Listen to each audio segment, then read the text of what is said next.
As a matter of fact, in my outline, it says, God admonished Samuel to end his grieving for Saul and move on in obedience to find Israel's next king. Get up, man. Pick up your face. Let's go. It's time to go. Even though it was right for Samuel to mourn what had happened, God reminds us that we must move forward in our step-by-step walk of obedience with him. When God says it's time to walk, let's walk. Let's do it. Let's go. God be before us. I mean, who could be against us?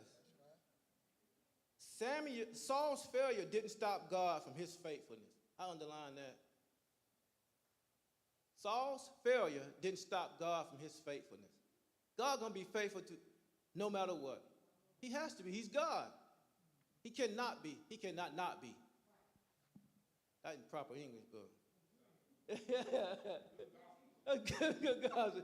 He cannot not be. So, young folks, they got classes over in the other building, the next building over here. Yes, ma'am. He cannot not be unfaithful because he's faithful.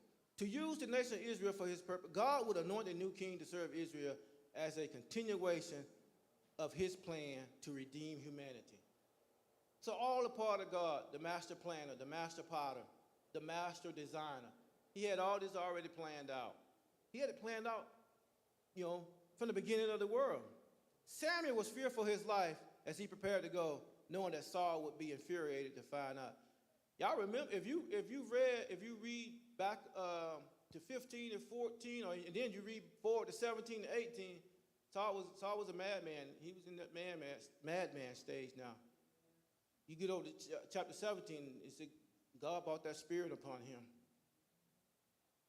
And that's how David, that was an avenue God used to get David into the castle. So, Samuel like, man, this joker gonna kill me because the king, he would. He would. So, we can't fault Samuel too much for not wanting to go and proclaim a new king.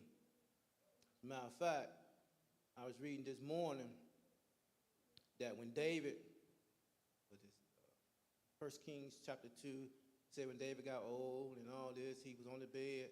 They couldn't get no young lady to warm him up. Adonijah just proclaimed he could proclaim himself king. And then when they went in there and told David, and he said, no, I need to appoint Solomon king.